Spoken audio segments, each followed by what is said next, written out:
Hello everyone, in this video I'm going to share a step-by-step tutorial on how to enable student discount verification on Target account. So first we're going to go to our Target app.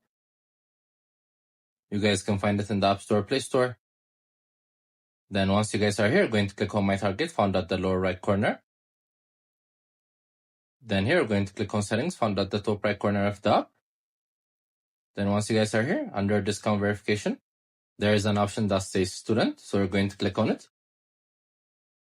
So here, this is the student verification page. You're going to insert your school name first. It could be college or it could be high school. So after that, you're going to insert your first name and your last name.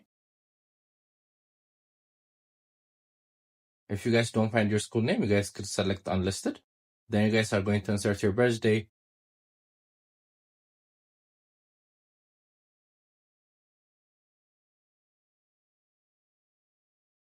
Then next, we're going to click on submit.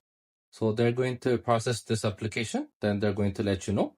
So if you guys are verified, you guys are going to receive the discount verification for students. So this is how you do it. It's an easy tutorial. I hope you guys liked this video. Subscribe for more, like for more, share for more. I hope to see you again. Goodbye.